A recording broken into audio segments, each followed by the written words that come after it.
Hello everyone, welcome to my YouTube channel at Visions. हम अपना business loss continue कर रहे थे, जिसमें हमने अपना 1% टाइप्स ऑफ कंपनी स्टार्ट किया था। सारी कंपनीज कर ली थी। 1% कंपनी एंड सेक्शन 8 कंपनी रह गई थी। 1% कंपनी भी हमने कर लिया और सेक्शन 8 कंपनी ही हम कर रहे थे और बीच में वीडियो रुक गई थी, तो आज हम वहीं से स्टार्ट कर रहे हैं। हम देख रहे थे कि सेक्शन 8 कंपनी में आपको लाइसेंस कैसे मिलेगा। तो दो तरह से कंपनीज होती है, या तो एक तो आप न्यू कंपनी ही बन रहे हो और आप सेक्शन 8 कंपनी बनना चाहते हो, या तो आप एग्जिस्टिंग कंपनी हो ऑलरेडी, प्राइवेट कंपनी हो या पब्लिक कंपनी हो, और आप कन्वर्ट होना चाहते हो सेक्शन 8 कंपनी में।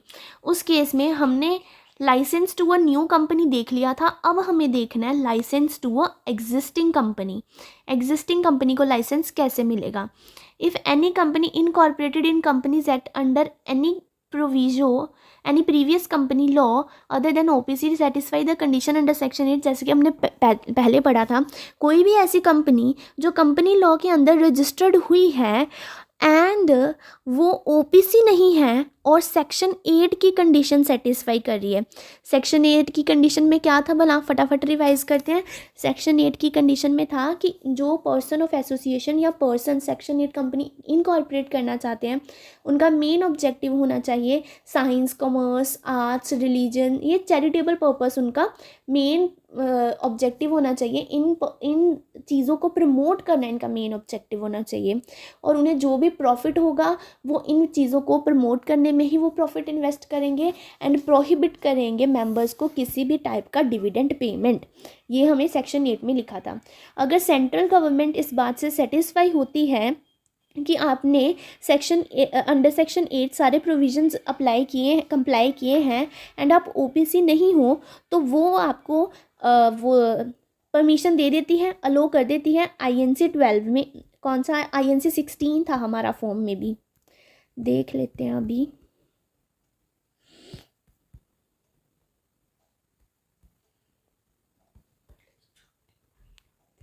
ये देखो फॉर्म नंबर आईएनसी 16 में वो आपको लाइसेंस इशू कर देती है सेंट्रल गवर्नमेंट। ठीक है, जब हमें लाइसेंस मिल जाता है सेंट्रल गवर्नमेंट से, उसके बाद आपको क्या करना है कि आपकी जो कंपनी है वो सेक्शन 8 कंपनी में कन्वर्ट हो सकती है। आपको अब एप्लीकेशन करनी पड़ेगी आरओसी को। आरओसी ही आपको कन्वर्ट करेगी ना किसी भी कंपनी में, तो आपको आरओसी को अब सबसे पहले एप्लीकेशन करनी पड़ेगी। फॉर्म आईएनसी 12 में आपको एप्लीकेशन करनी पड़ेगी अलॉन्ग विद प्रिस्क्राइब्ड फीस। कुछ प्रिस्क्राइब्ड फीस भी देनी पड़ेगी, जैसे कि हमने ऊपर ही देखा था। यहाँ पे आपको लाइसेंस मिल गया, उसके बाद आपको आरओसी के पास जाना पड़ेगा एप्लीकेशन करने।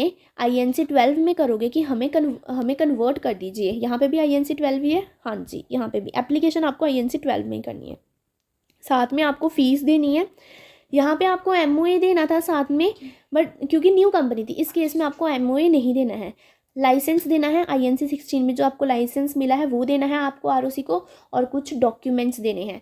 डॉक्यूमेंट्स यहाँ पे अलग थे और यहाँ पे डॉक्यूमेंट्स अलग होंगे, यही डिफरेंस है।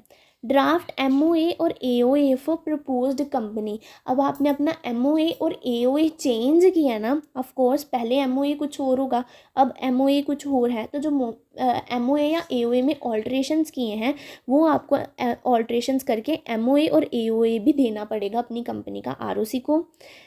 और क्या डॉक्यूमेंट्स लगाने हैं साथ में, declaration in form 14 by an advocate CSCMA in practice that all the requirements are fulfilled. वही वाला जैसे ऊपर था कि आपको डेक्लेरेशन देनी पड़ेगी, CSCMA इन लोगों की, इनमें से किसी भी एक की डेक्लेरेशन देनी पड़ेगी कि सारी इन्होंने लॉ की सारी कंप्लाइंसेस फुलफ़िल की हैं, सारी रिक्वायरमेंट्स फुलफ़िल की हैं। Estimate of future annual income and expenditure for next 3 year, जैसे कि ऊपर ही था, ये देखो estimate of future annual income and expenditure for 3 year. Next, declaration by all the members in form INC 15, declaration by all the members in form INC 16। ये documents तो same ही है। और एक के साथ में the financial statement, the board report and audit report of the previous 2 financial year.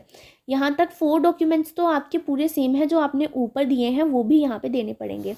Extra साथ में कौन से डॉक्यूमेंट देने पड़ेंगे वो आपको याद रखना है। Financial statements board report and audit report of previous 2 financial year, पिछले 2 फाइनेंशियल ईयर की आपको financial statements, board report and audit report भी आरओसी को देनी पड़ेगी। Statement showing in detail the assets with the values and the liabilities of the company as on the date of the application, आपके क्या assets हैं, आपकी liabilities क्या है। अब आपको ये क्यों आरओसी को बताना पड़ेगा, देखो आप नॉर्मल कंपनी से अब सेक्शन 8 कंपनी कन्वर्ट हो रहे हो, पहले आप प्रॉफिट कमाते, जो भी आपकी लाइबिलिटीज़ थी वो प्रॉफिट कमा के पे ऑफ करते, बट अब आप एक चैरिटी इंस्टीट्यूशन में कन्वर्ट हो रहे हो, सेक्शन 8 कंपनी में कन्वर्ट हो रहे हो, तो आप कोई भी प्रॉफिट कमाओगे नहीं, थोड़ा बहुत प्रॉफिट कमाओगे, वो प्रॉफिट भी आप उन्हीं ऑब्जेक्टिव्स को चैरिटी करने के लिए ही यूज़ कर दोगे, है ना। तो अब आरओसी को जानना है कि जो आपके क्रेडिटर्स हैं, जो आपकी लाइबिलिटीज़ हैं, क्या आप उसे पे ऑफ कर पाओगे अच्छे से, क्या आपके पास इतने एसेट्स हैं कि आप उन्हें पे ऑफ कर पाओ। किसी के भी साथ धोखा नहीं ना होना चाहिए, कल को क्रेडिटर्स के पास आपके पास पैसे ही ना बचे क्रेडिटर्स को देने के लिए, तो आपको आरओसी को अपने एसेट एंड लाइबिलिटीज़ की डिटेल्स भी देनी पड़ेगी। The certified copy of board general meeting resolution, जो आपने बोर्ड रेजोल्यूशन पास किया है, ऑफ कोर्स कंपनी को कन्वर्ट करना चाहते हो, इतना मेजर चेंज करना चाहते हो, तो जनरल मीटिंग में स्पेशल रेजोल्यूशन पास करोगे, बोर्ड रेजोल्यूशन पास करोगे तभी कन्वर्ट कर पाओगे, तो उसकी कॉपी भी आपको आरओसी को फाइल करनी है। सेकेंड स्टेप क्या है, ये तो हो गया आपका लाइसेंस आ गया, उसके बाद आपने आरओसी को सारी चीज़ें दे दी। अब उसके बाद आपको क्या करना है, second step, a note of conversion should be publish, notice है यहाँ पे, notice of conversion should be published in newspaper. अब आपको जो आपका नोटिस ऑफ कन्वर्जन है ना, वो न्यूज़पेपर में पब्लिश करना है। अब इसमें ना बहुत ज़्यादा पॉइंट्स हैं, बहुत ज़्यादा लंबा प्रोसेस है, बट न्यू कंपनी के केस में इतना लंबा प्रोसेस नहीं था, छोटा सा प्रोसेस था। आपको लाइसेंस मिला, उसके बाद सारी डिटेल्स आपको आरओसी को देनी है, क्योंकि वो न्यू कंपनी खुलनी थी ना। अब ये आपकी एग्जिस्टिंग कंपनी है, एक प्रॉफिट मेकिंग कंपनी से आप सेक्शन 8 कंपनी में जाना चाहते हो, तो आपने जनता का पैसा उठाया हुआ है, जनता को बता तो दो कि हम कन्वर्ट हो रहे हैं, तो इसीलिए आपको नोटिस देना पड़ेगा न्यूज़पेपर में आपके कन्वर्जन का, 1 in vernacular language newspaper and 1 in English newspaper.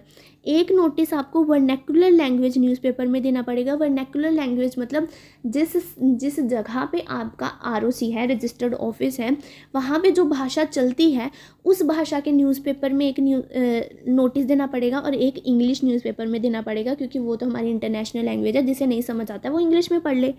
कल को कोई ये नहीं ना आप पे केस करके कह सकता कि इसने जिस भाषा में न्यूज़पेपर में नोटिस दिया था वो भाषा मुझे समझ नहीं आती, इंग्लिश न्यूज़पेपर में भी दे दो इसलिए, ठीक है, दोनों न्यूज़पेपर में आपको नोटिस देना है। The company should bear the expense of the publication of notice in newspaper. अब जो न्यूज़पेपर में नोटिस निकालने के लिए एक्सपेंसेस हो रहे हैं, वो एक्सपेंस कंपनी को ही बेयर करने हैं। It should be published within a week from the date of application is made to the registrar. जिस दिन आपने INC 12 में आरओसी को कन्वर्जन की एप्लीकेशन की, वहाँ से 1 हफ्ते के अंदर अंदर आपको ये कन्वर्जन का नोटिस न्यूज़पेपर में निकालना पड़ेगा। The company should give the copy of these publication in form INC 26 to the registrar immediately after their publication in newspaper।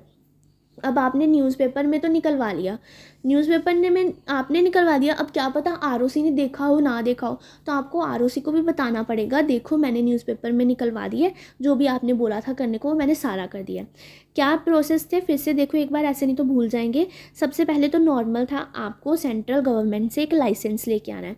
Central government आपको तभी लाइसेंस देगी अगर वो सेटिस्फाई होगी कि आपने सेक्शन 8 की कंडीशंस फुलफ़िल की हैं।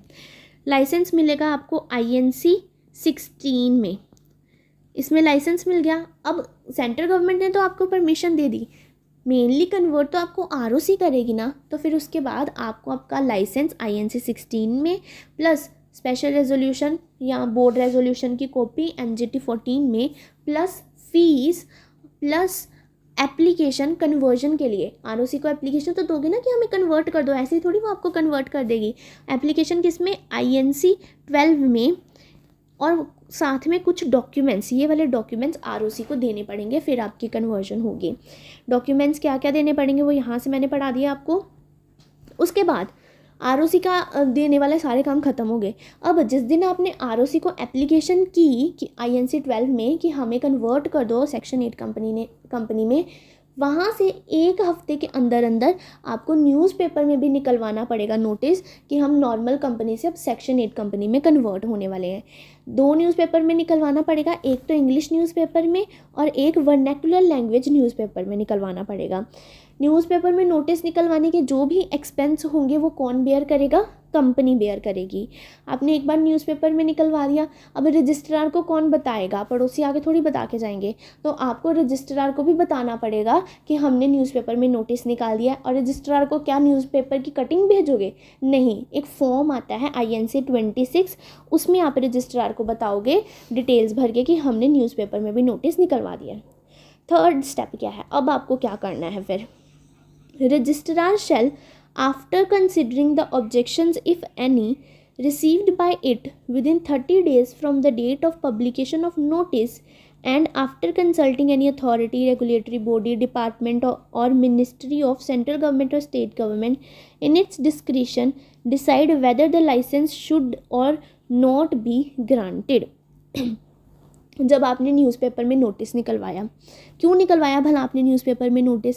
ताकि पूरी जनता को पता चल जाए, पूरी दुनिया को पता चल जाए कि आपकी कंपनी अब सेक्शन 8 कंपनी में कन्वर्ट होने वाली है। अगर किसी ने 10 रुपये भी आपकी कंपनी में लगा के रखे ना, तो उसे भी पता चल जाए कि तेरे 10 रुपये अब सेक्शन 8 कंपनी में जाने वाले हैं। पहले तूने इस कंपनी में लगाया था, अब वो कन्वर्ट होने वाली है सेक्शन 8 कंपनी ने, इसीलिए आपने न्यूज़पेपर में नोटिस निकाला। अब जिन जिन लोगों को ऑब्जेक्शन है आपके सेक्शन 8 कंपनी में कन्वर्ट होने से, वो किसी को तो बताएंगे ना, मुझे दिक्कत आ रही है, आप क्यों कन्वर्ट हो रहे हो? मैंने आपको पैसा दिया है, मैंने दूसरी कंपनी को पैसा दिया, आप सेक्शन 8 कंपनी में नहीं कन्वर्ट हो सकते हो, तो मैं ऑब्जेक्शन रेज़ करूँगी। जिन जिन लोगों ने ऑब्जेक्शन रेज़ किया उनके पास टाइम है कि आप न्यूज़पेपर में नोटिस आने के 30 दिन के अंदर अंदर ऑब्जेक्शन रेज़ कर दो, अगर है तो। अगर आपने ऑब्जेक्शन नहीं रेज़ की तो हम मानेंगे कि किसी को कोई दिक्कत नहीं है, तो हम कन्वर्ट कर देंगे। अगर आपने ऑब्जेक्शन रेज़ की है तो जो रजिस्ट्रार है वो किसी भी अथॉरिटी के साथ, रेगुलेटरी बॉडी के साथ या डिपार्टमेंट और मिनिस्ट्री ऑफ सेंट्रल गवर्नमेंट या स्टेट गवर्नमेंट के साथ कंसल्ट करेगा कि लोगों को ये दिक्कत आ रही है, इसके कन्वर्जन से ये प्रॉब्लम है उन्हें, कि मतलब उन्हें लगता है कि उनका पैसा ऐसे डूब जाएगा। जो भी दिक्कत आ रही है लोगों को, वो किसी रेगुलेटरी बॉडी या सेंट्रल गवर्नमेंट, स्टेट गवर्नमेंट के साथ रजिस्ट्रार कंसल्ट करेगा। फिर इन इट्स डिस्क्रिशन, मतलब फिर वो डिसाइड करेगा सारे फैक्ट्स ऑफ द केस को ध्यान में रख के कि कंपनी को कन्वर्ट कर देना चाहिए कि नहीं करना चाहिए। वो अपना डिसीजन बनाएगा और लाइसेंस इशू कर देगा या तो लाइसेंस इशू नहीं करेगा। The license shall be issued in Form INC 16 और Form INC 17 as the case may be। Licence या तो आपको Form INC 16 में मिलेगा या तो Form INC 17 में मिलेगा, ठीक है। और यहाँ पे आपको लाइसेंस इशू हो गया और अब आप अपनी सेक्शन 8 कंपनी शुरू कर सकते हैं। क्या प्रोसीजर थे सेक्शन 8 कंपनी के? आप 2 तरह से सेक्शन 8 कंपनी बना सकते हो। या तो आप एक न्यू कंपनी इस्टेब्लिश होना चाहते हो और आप बनना ही चाहते हो सेक्शन 8 कंपनी, तो उसके प्रोसीजर हैं। या तो आप पहले कोई और कंपनी हो, पब्लिक कंपनी हो इन द सेंस, और अब आप कन्वर्ट होना चाहते हो सेक्शन 8 कंपनी में, तो उसके अलग प्रोसीजर हैं। अगर आप न्यू कंपनी हो उस केस में सबसे पहले, न्यू कंपनी हो चाहे आप एग्जिस्टिंग कंपनी हो, दोनों कंपनी को सबसे पहले सेंट्रल गवर्नमेंट से जाके परमिशन लेनी पड़ेगी कि हम सेक्शन 8 कंपनी में कन्वर्ट होना चाहते हैं। सेंट्रल गवर्नमेंट अगर सेटिस्फाई होती है कि आपने सेक्शन 8 के सारी कंडीशंस फुलफ़िल की हैं, वो जो 3 कंडीशन मैंने आपको बताई वो 3 कंडीशन फुलफ़िल की हैं, तो वो आपको लाइसेंस इशू परमिशन दे देगी INC 16 में लाइसेंस इशू करके। फिर आपको वो लाइसेंस लेके ROC के पास जाना पड़ेगा कि हमें कन्वर्ट कर दो। अभी हम देख रहे हैं न्यू कंपनी के केस में। न्यू कंपनी के केस में आपको लाइसेंस लेके जाना है, अपना MOA लेके जाना है, फ़ीस लेके जानी है और एप्लीकेशन लिखनी है ROC को INC 12 में, और कुछ डॉक्यूमेंट्स लेके जाने हैं ROC के पास। कौन से डॉक्यूमेंट्स आपको लेके जाने हैं? MOA लेके जाना, अपना AOA लेके जाना है। INC 14 में CA, CS या CMA इन प्रैक्टिस की डिक्लेरेशन लेके जानी है कि कंपनी ने लॉ के साथ प्रॉपरली कंप्लाई किया है, सारे प्रोविजन इसने फुलफ़िल किए हैं। आने वाले फ्यूचर के 3 साल के, नेक्स्ट 3 ईयर की इनकम और एक्सपेंडिचर, एस्टिमेटेड इनकम और एक्सपेंडिचर की डिटेल लेके जानी है, और साथ में उसके सोर्सेज और इनकम के क्या सोर्सेज रहने वाले हैं, एक्सपेंडिचर कहाँ कहाँ होने वाला है, उसकी डिटेल्स भी लेके जानी है। और declaration by all the members in INC 15, और सारे मेंबर्स की डेक्लेरेशन भी लेनी है INC 15 में कि आपकी कि सबकी परमिशन है कि आप सेक्शन 8 कंपनी बना सकते हो। लाइसेंस फॉर एग्जिस्टिंग कंपनी के केस में भी क्या था, पहले वाले तो सेम ही थे, डॉक्यूमेंट्स तक तो सेम ही थे, बट इसमें कुछ एक्स्ट्रा डॉक्यूमेंट्स से 3 एक्स्ट्रा डॉक्यूमेंट्स थे।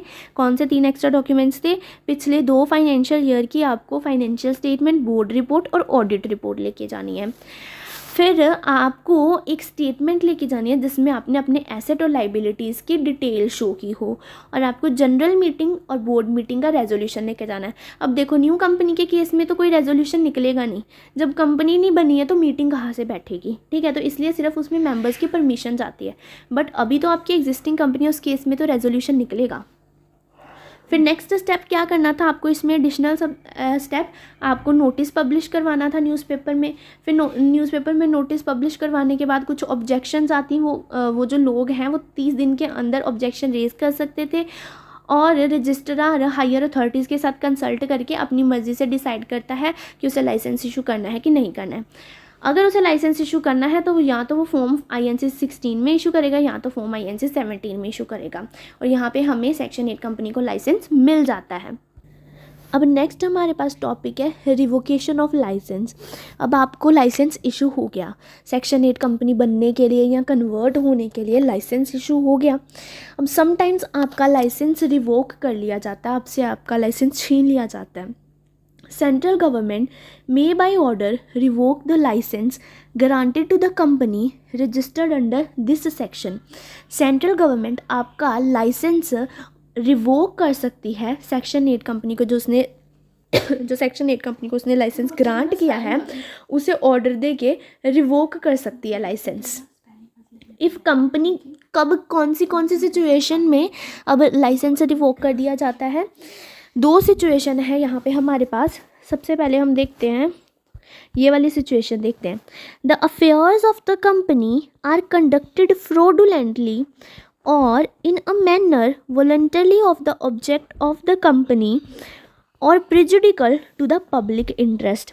अगर कंपनी कुछ ऐसा काम करती है जिसकी वजह से कोई कंपनी कोई फ्रॉड काम करती है, कोई फ्रॉडुलेंट वे में कुछ काम करती है, गलत तरीके से कुछ काम करती है, या फिर कुछ ऐसे वे में काम करती है कि उसके काम करने के तरीके से पब्लिक इंटरेस्ट हार्म हो रहा है, मतलब कुछ फ्रॉड कर रही है, डिफ़ॉल्ट कर रही है, लोगों का पैसा नहीं दे रही है, कहती है कि मैं मंदिर बनाने के लिए पैसे उठाने हैं, सेक्शन 8 कंपनी कह रही है कि हमें मंदिर बनाने के लिए पैसे उठाने हैं, सब लोगों ने पैसे पे किए और बाद में मंदिर ही नहीं बनाया जा रहा है, तो ये सब अगर काम कर रही है तो उस केस में सेंट्रल गवर्नमेंट सेक्शन 8 कंपनी का लाइसेंस रिवोक कर देंगे।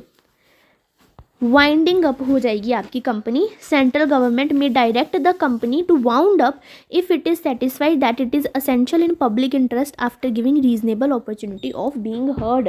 अगर आप फ्रॉडुलेंट वे में काम कर रहे हो ना, तो सेंट्रल गवर्नमेंट आपको ऑर्डर दे देगी कि आप अपनी कंपनी वाउंड अप कर दो, ख़त्म कर दो, बंद कर दो अपनी कंपनी।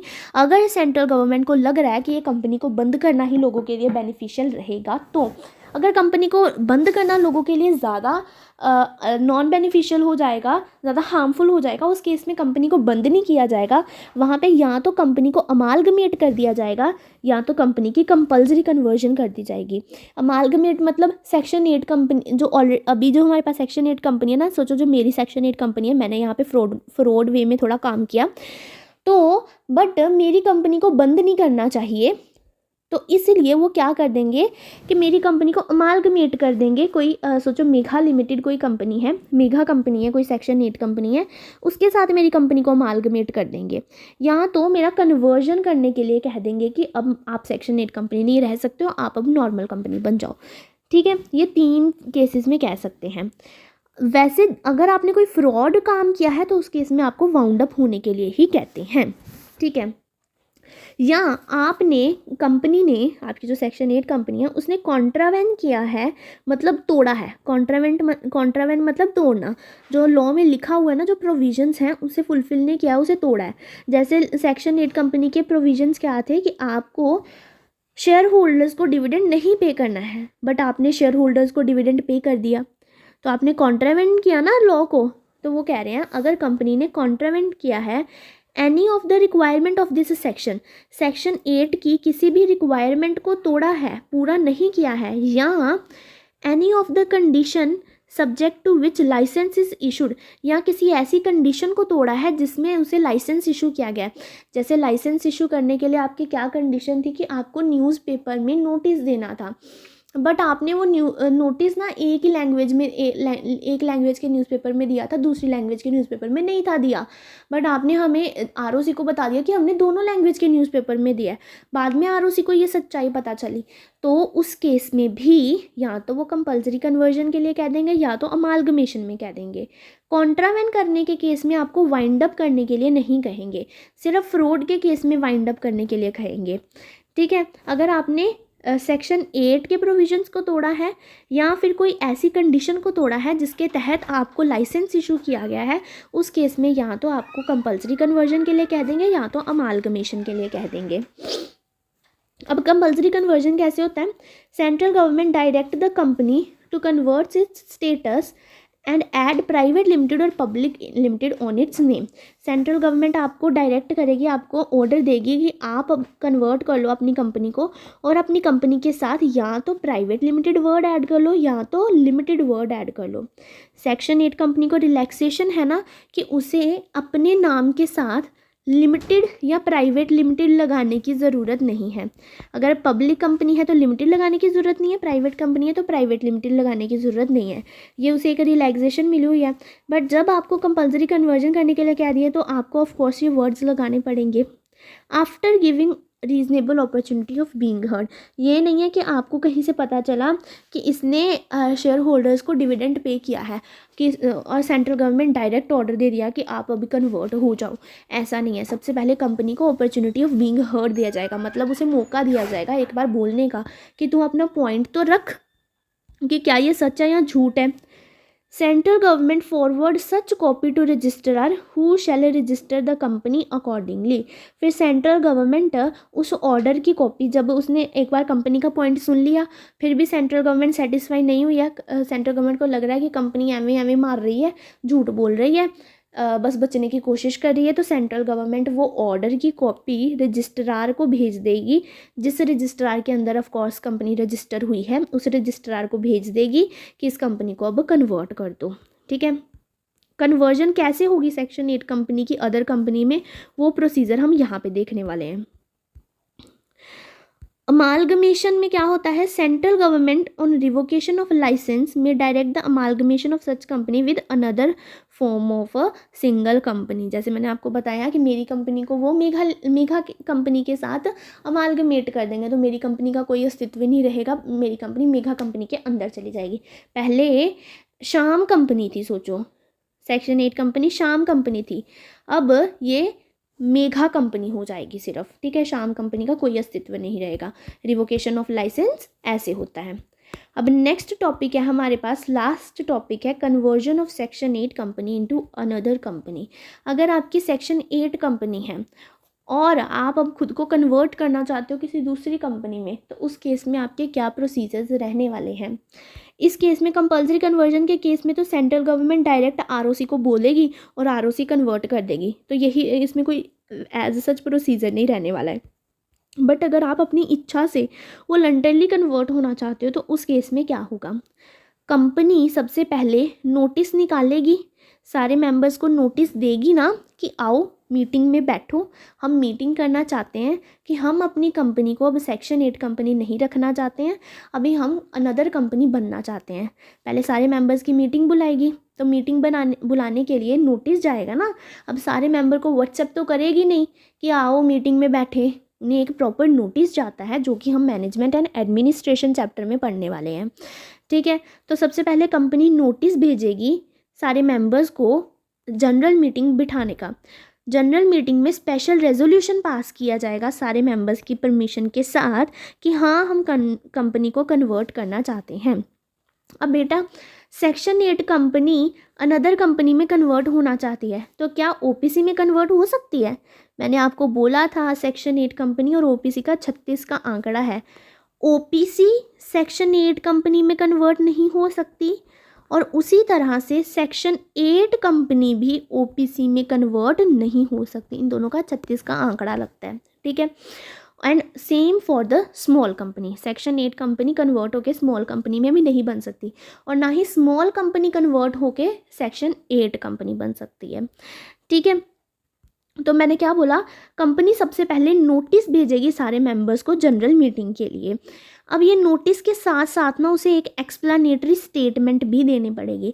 वैसे ये आपको याद करने की ज़रूरत नहीं है एक्सप्लेनेटरी स्टेटमेंट, ये आपको पेपर में लिखने की भी ज़रूरत नहीं है, बट फिर भी मैं आपको एक बार गो थ्रू करवा देती हूँ, फिर बच्चों को होता है कि मैम आपने ये नहीं करवाया, इसलिए मैं करवा देती हूँ। अगर ये पेपर क्वेश्चन में आता है conversion of section 8 company into another company, इसका प्रोसेस लिखो, आता भी है ऐसे पेपर में क्वेश्चन, तो उस केस में आपको लिखना है कि कंपनी को सबसे पहले नोटिस भेजना है जनरल मीटिंग बुलाने के लिए मेंबर्स की। उस जनरल मीटिंग में स्पेशल रेजोल्यूशन पास होगा कि सारे मेंबर्स कंसेंट देते हैं कि सेक्शन 8 कंपनी को अब अदर कंपनी में कन्वर्ट कर सकते हैं। आपको ऐसा लिख देना है कि नोटिस के साथ आपको एक एक्सप्लेनेटरी स्टेटमेंट भी अटैच करके भेजनी पड़ेगी। एक्सप्लेनेटरी स्टेटमेंट में क्या लिखना है वो लिखने की ज़रूरत नहीं है, ठीक है। एक्सप्लेनेटरी स्टेटमेंट में वाक्य का लिखना क्या है, रीजंस ऑफ कन्वर्जन। अब मेंबर्स को ये भी तो बताओ कि आप क्यों कन्वर्ट होना चाहते हो, सब कुछ उन्हें मीटिंग में बिठा के ही थोड़ी बताओगे, कुछ चीज़ें उन्हें ऐसे भी बता दो।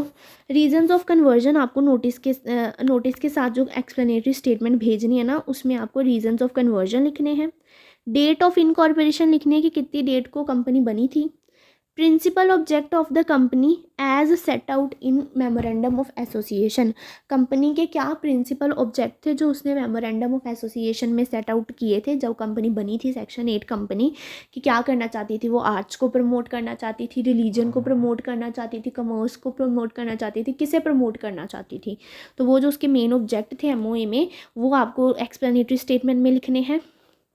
Reasons why the objectives were not achieved and detail of altered objectives। अब आपका अगर कोई ऐसा ऑब्जेक्टिव है जो आपने एमओ में लिखा था बट आपने अचीव नहीं किया है तो आपको रीज़न लिखने पड़ेंगे क्यों आपसे वो ऑब्जेक्टिव अचीव नहीं हो पाया, और आपने अब जो अपने ऑब्जेक्टिव्स ऑल्टर करने हैं, ऑफकोर्स चेंज करने हैं, तभी आप कन्वर्ट होना चाहते हो ना, क्योंकि सेक्शन 8 कंपनी वाले ऑब्जेक्टिव आप नहीं रखना चाहते हो। तो क्या अब चेंज करना चाहते हो अपने ऑब्जेक्टिव्स में, क्या नए ऑब्जेक्टिव्स रखने वाले हो, उसकी डिटेल्स आपको देनी है। What are the privileges currently enjoyed by the company? Details of any donation received with condition attached to their utilization। Company क्या प्रिविलेजेस इंजॉय कर रही थी, प्रिविलेजेस मतलब सेक्शन 8 कंपनी को काफ़ी ज़्यादा रिलैक्सेशंस, अच्छे अच्छे अपॉर्चुनिटीज़ प्रोवाइड हैं, प्रिविलेजेस मिले हुए हैं ना सेक्शन 8 कंपनी को। तो कंपनी को कौन, हमारी जो सेक्शन 8 कंपनी जो कन्वर्ट होना चाह रही है उसे कौन कौन से प्रिविलेजेस मिले हुए थे उसकी डिटेल्स देनी है। और अगर आपको कोई सेक्शन 8 कंपनी को किसी काम के लिए अगर कोई डोनेशन मिली हुई है, ऑफ कोर्स इन लोगों को डोनेशन मिलती है, अगर इसके पास कोई डोनेशन है अभी भी पड़ी हुई है और वो डोनेशन जिस काम के लिए मिली थी वो काम अभी तक हुआ नहीं है और कितनी वो डोनेशन आप उस काम के लिए यूज़ कर चुके हो, वो सारी डिटेल्स आपको देनी पड़ेगी एक्सप्लेनेटरी स्टेटमेंट में। Details of impact of conversion on members including details of any benefit that में अक्रू टू मेंबर्स। आपके कन्वर्जन की वजह से मेंबर्स की वेल्थ के ऊपर क्या इम्पैक्ट आने वाला है वो डिटेल्स आपको देनी पड़ेगी, इंक्लूडिंग कि जो किसी मेंबर को कन्वर्जन की वजह से कुछ बेनिफिट हो रहा है ना तो वो भी तो बता दो हमें। जैसे देखो हमारे पास सेक्शन 8 कंपनी में 4 मेंबर थे, 3 मेंबर 10% के हकदार थे, ठीक है, एक मेंबर का 70% का शेयर था, ठीक है, ये 10 और एक मेंबर का 70% का शेयर था। इसने बोला कि मैं ना सेक्शन 8 कंपनी कन्वर्ट करना चाहती हूँ, जितने भी डोनेशन मेरे को लेनी था ना अब मेरे पास डोनेशन हो गई है, अब ये पैसा खा के भाग आ जाए।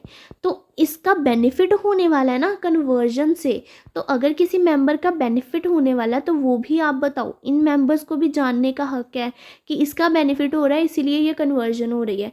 इसलिए सारी चीज़ें आपको ट्रांसपेरेंट रखनी है, लॉ इसीलिए बनाया गया ताकि कोई फ्रॉड ना हो सके। ठीक है, तो ये था आपके एक्सप्लेनेटरी स्टेटमेंट के कंटेंट। तो फर्स्ट स्टेप क्या है, कंपनी को नोटिस भेजना है along with explanatory statement for commencing a general meeting of the members, जिसमें आप रेजोल्यूशन, स्पेशल रेजोल्यूशन पास करोगे कि आप कन्वर्ट होना चाहते हो। नेक्स्ट स्टेप क्या होगा फिर, certified true copy of the special resolution and copy of the notice including explanatory statement shall be filed with the registrar in form MGT 14 along with fees। अब मैंने आपको बोला था स्पेशल रेजोल्यूशन जहाँ भी आ जाए फॉर्म MGT 14 में आप स्पेशल रेजोल्यूशन देते हो रजिस्ट्रार को। अब आपने स्पेशल रेजोल्यूशन पास किया है एक्सप्लेनेटरी स्टेटमेंट के साथ, तो वो आप ROC को भी दो, कुछ भी करोगे ना डॉक्यूमेंट वो सब ROC को देने हैं। तो आपको स्पेशल रेजोल्यूशन की कॉपी प्लस एक्सप्लेनेटरी स्टेटमेंट की कॉपी, क्योंकि एक्सप्लेनेटरी स्टेटमेंट भी मेंबर्स को गई है ना, एक्सप्लेनेटरी स्टेटमेंट की कॉपी फॉर्म MGT 14 में ROC को देनी है अलोंग विद प्रिस्क्राइब्ड फीस, जितनी भी फीस प्रिस्क्राइब होगी। File an application in form INC 18 with the regional director along with fee and certified copy of special resolution and copy of special resolution and, ये 2 बार लिख दिया, copy of special resolution and a copy of notice और explanatory statement. अब जैसे हमने पहले पढ़ा था, जब हमें नॉर्मल कंपनी से सेक्शन 8 कंपनी में जाना था, ROC को कितना कुछ देना पड़ता है। हमने यहाँ पे पहले रेजोल्यूशन पास किया और साथ में एक्सप्लेनेटरी स्टेटमेंट भेजी, ROC को वो रेजोल्यूशन और एक्सप्लेनेटरी स्टेटमेंट भेज दो MGT 14 में। फिर हमें ROC को एप्लीकेशन करनी पड़ती थी कन्वर्जन के लिए। यहाँ पे जो आपको एप्लीकेशन करनी है वो आपको ROC को नहीं करनी है, वो आपको रीजनल डायरेक्टर को करनी है। ठीक है, इसी केस में सिर्फ रीजनल डायरेक्टर को आपको एप्लीकेशन करनी है फॉर द कन्वर्जन। कौन से फॉर्म में, फॉर्म INC 18 में आपको एप्लीकेशन करनी है रीजनल डायरेक्टर को कि हमें कन्वर्ट कर दो अब सेक्शन 8 कंपनी से नॉर्मल कंपनी में। साथ में अब आपको क्या भेजना पड़ेगा, अभी तक आप क्या डॉक्यूमेंट निकाल चुके हो, special resolution, notice and explanatory statement, ये 3 डॉक्यूमेंट आ चुके हैं ना, ये तीनों भी भेज दो साथ में रीजनल डायरेक्टर को। फिर company shall in a week from the date of submitting the application to the regional director publish a notice in newspaper। of course अब नॉर्मल सी बात है, न्यूज़पेपर में नोटिस निकाल दो। अब जैसे ही आपने रीजनल डायरेक्टर को एप्लीकेशन भेजी उसके बाद आपको न्यूज़पेपर में नोटिस निकालना पड़ेगा। कितने दिन के अंदर, पहले कितने दिन थे, 1 वीक। यहाँ भी 1 वीक के अंदर अंदर, एक इंग्लिश लैंग्वेज में और एक वर्नैकुलर लैंग्वेज में, where registered office is situated. और साथ में ही एंड यहाँ पे लिखा है, साथ में ही आप अगर कोई और साथ में ही आपको सेंट्रल गवर्नमेंट की वेबसाइट के ऊपर भी ये नोटिस निकालना पड़ेगा at its own expense. Of course company expense करने वाली है न्यूज़पेपर का भी एंड सेंट्रल गवर्नमेंट की वेबसाइट में निकालने का भी। और फिर आपको ये नोटिस भेजना पड़ेगा, ये जो आपने नोटिस निकाला है न्यूज़पेपर में, ये ऑफकोर्स आपको भेजना भी पड़ेगा। किसको भेजना पड़ेगा, रीजनल डायरेक्टर को भेजना पड़ेगा, क्योंकि इस बार सारा सामान रीजनल डायरेक्टर के पास जा रहा है। तो फॉर्म INC 19 में आप जो आपने नोटिस पब्लिश किया है वो रीजनल डायरेक्टर को भेज दोगे। The company shall send a published notice along with a copy of application and the attachments by registered post or hand delivery to Chief Commissioner of Income Tax, Charitable Commissioner, Chief Secretary of the State। अच्छा, अब company ने यहाँ पे काम ख़त्म हो गया। उसके बाद अब कंपनी को क्या करना है, जो उसने एप्लीकेशन की है रीजनल डायरेक्टर को, प्लस जितने भी डॉक्यूमेंट्स आज तक आए हैं, क्या क्या आया अभी तक हमारा डॉक्यूमेंट, सबसे पहले नोटिस दिया था, एक्सप्लेनेटरी स्टेटमेंट दी थी, स्पेशल रेजोल्यूशन पास हुआ था, फिर हमने रीजनल डायरेक्टर को एप्लीकेशन की थी और हमने न्यूज़पेपर में नोटिस निकाला है। ये 5 चीज़ें अभी तक डॉक्यूमेंट्स हमने किए हैं यूज़। ये पांचों के पांचों डॉक्यूमेंट्स आपको या तो रजिस्टर्ड पोस्ट के थ्रू या तो हैंड डिलीवरी करनी है। किन्हें, इन 4 पर्सन्स को। कौन है ये 4 person, chief commissioner of income tax, charity commissioner, chief secretary of the state any other department of central government or state government under whose in jurisdiction the company has been operating. In 4 persons को अभी तक के use किए हुए 5 documents आपको या तो registered post से भेजने हैं या तो हैंड डिलीवरी करनी है, ठीक है. If any of these authorities wish to make any representation to the regional director, it shall do so within 16 days of the receipt of the notice after giving an opportunity of being heard to the company. अगर इन 4 authorities में से किसी को भी कोई objection raise होती है company के कन्वर्जन से, तो वो 60 दिन के अंदर अंदर 60 डेज़ के अंदर अंदर रीजनल डायरेक्टर को बता देंगे कि उन्हें क्या ऑब्जेक्शन है, after giving reasonable opportunity of being heard to the company. मतलब अगर इन लोगों को कोई दिक्कत आई है ना, सबसे पहले कंपनी से जाके पूछ लो कि हमें ये दिक्कत है, आप हमें क्या आंसर देना चाहेंगे. अगर आपको कंपनी का आंसर सेटिस्फैक्ट्री लगता है तो ठीक है, नहीं लगता है तो आप रीजनल डायरेक्टर को बता दो कि आपको ये ऑब्जेक्शन है 60 डेज़ के अंदर अंदर. Board of Directors shall give a declaration that no portion of the income has been or shall be paid or transferred directly or indirectly by way of dividend or bonus to persons who have been the members. फिर board of director को एक declaration देनी पड़ेगी regional director को कि उसने आज तक किसी भी मेंबर को कोई भी डिविडेंड पे नहीं किया है अपने प्रॉफिट में से. सेक्शन 8 कंपनी कहती है ना कि आपको अपने प्रॉफिट में से डिविडेंड पे नहीं करना है, तो बोर्ड ऑफ डायरेक्टर को भी ये डेक्लेरेशन देनी पड़ेगी कि आपने कोई भी डिविडेंड डिक्लेयर नहीं किया है प्रॉफिट में से. No objection certificate. If a company obtained special status, privilege, exemption, benefit, grant from any authority. मतलब अगर आपको कोई प्रिविलेज मिला हुआ है, स्पेशल प्रिविलेज मिला हुआ है, कोई एग्जम्पशन मिली है, कोई डोनेशन मिली है, कोई ग्रांट मिली हुई है, कुछ भी मिला हुआ है ना, जिन लोगों से ये चीज़ें मिली हैं ना, आपको उनसे एक नो ऑब्जेक्शन सर्टिफिकेट लेना पड़ेगा. मतलब उन्हें आपके कन्वर्ट होने से कोई भी ऑब्जेक्शन नहीं है. सर्टिफिकेट फ्रॉम CA, CS और CMA in practice that the conditions are being complied. एक CA, CS, CMA in practice से भी एक सर्टिफिकेट ले लो कि आपने सारी कंडीशंस का कंप्लायंस किया है, और यहाँ पे आपका कन्वर्जन हो जाएगा. अब ऑर्डर ऑफ कन्वर्जन कैसे आएगा, मतलब आपको अब ऑर्डर ऑफ कन्वर्जन मिलेगा ना, वो कैसे आता है.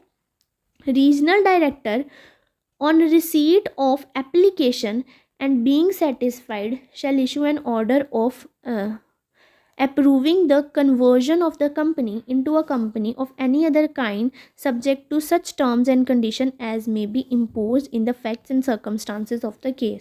जब रीजनल डायरेक्टर सेटिस्फाई हो जाता है कि कंपनी ने सारे डॉक्यूमेंट्स मुझे दे दिए हैं, जब रीजनल डायरेक्टर को आपने एक बार एप्लीकेशन दी, उसके बाद रीजनल डायरेक्टर सेटिस्फाई हो जाता है कि कंपनी ने सारे प्रोविजंस का कंप्लायंस किया है, पूरा लॉफुली इसने काम किया है, तो उसके बाद वो आपको कन्वर्जन का ऑर्डर दे देगा with some terms and conditions as the case may be. जो आपके केस के अकॉर्डिंग टर्म्स एंड कंडीशंस लगनी होंगी, उस अकॉर्डिंग वो टर्म्स एंड कंडीशन के साथ आपको ऑर्डर ऑफ कन्वर्जन इशू कर देगा.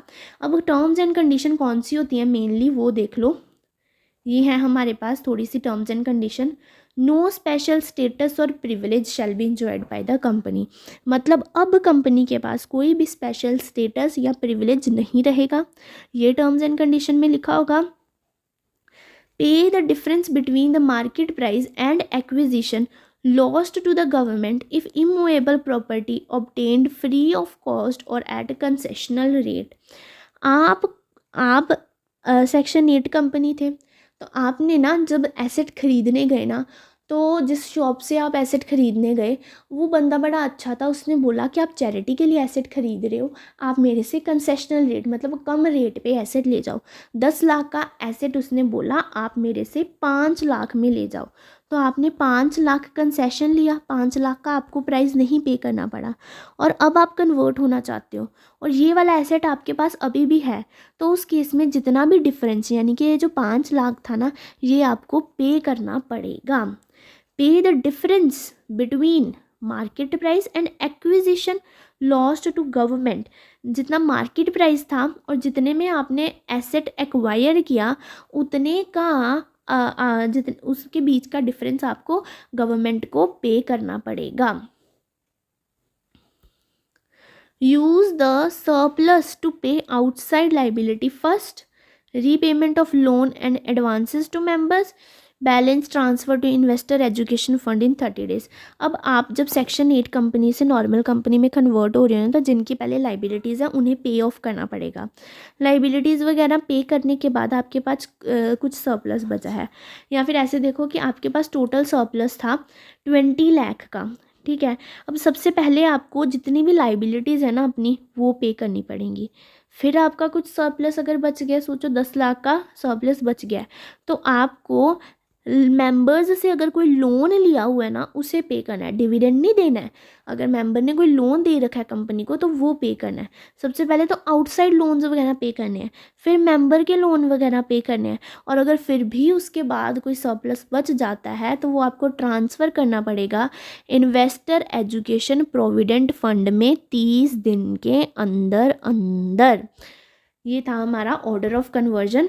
फिर company shall convene a general meeting of its member to pass the special resolution for amending its MOA और एओए। फिर कंपनी को एक जनरल मीटिंग फिर से बुलानी पड़ेगी। अब आपको ऑर्डर ऑफ कन्वर्जन मिल गया ना, आपको रीजनल डायरेक्टर ने ऑर्डर दे दिया कि आप कन्वर्ट हो सकते हो।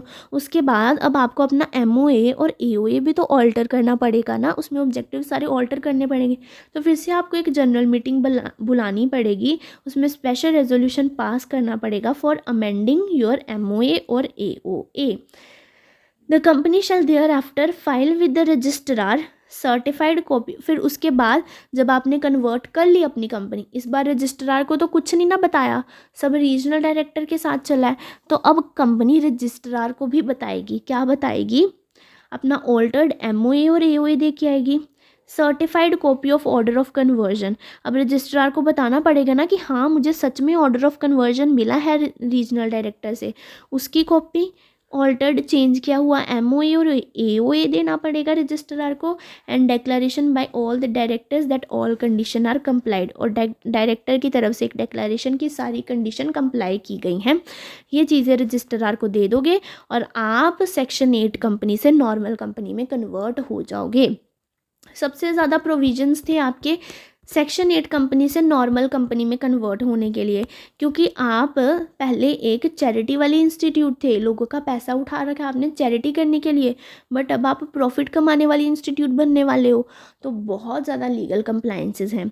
इसी के साथ हमारा प्रीलिमिनरी चैप्टर ख़त्म होता है कंपनी लॉ का, जिसमें हमने अपना बेसिक्स देखा, कॉर्पोरेट वेल देखा, उसका मीनिंग देखा, इफ़ेक्ट देखा, लिफ्टिंग ऑफ कॉर्पोरेट वेल भी देखा। फिर उसके बाद हमने टाइप्स ऑफ कंपनी में सारी कंपनी की डेफिनेशन, जितनी भी कंपनी आ सकती हैं एंड उनमें जितने भी पॉइंट्स आ सकते हैं सब देख लिया, और यहाँ पे हमारा प्रीलिमिनरी चैप्टर ख़त्म हो जाता है।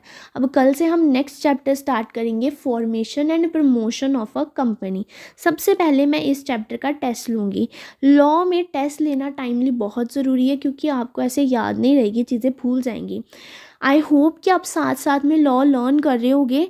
बेटा लॉ ऐसा है ना कि आपको एक बार समझ आ गया, उसके बाद जैसे ये देखो, ये कन्वर्जन का प्रोसेस है, ये समझ के क्या कर लोगे, ठीक है समझ लिया, एक बार समझोगे, उसके बाद आपको ये चीज़ें याद रखनी पड़ेंगी, ये फॉर्म नंबर, ये डेज, क्या क्या प्रोसेस है, ये समझ के बाद में याद रखनी होती हैं, तो ये तो लर्न करनी ही पड़ेंगी ना। तो इसीलिए आपको साथ साथ में लर्न करना है लॉ को। आज की क्लास में क्या किया, सेक्शन 8 कंपनी आधा जो बचा था वो ख़त्म किया है, तो आपको अब बैठ के ये जितना भी आपने किया है लर्न करना है। ओपीसी एंड सेक्शन 8 कंपनी पूरा क्रैमिंग वाला पार्ट है, समझा मैं एक बार चुकी हूँ।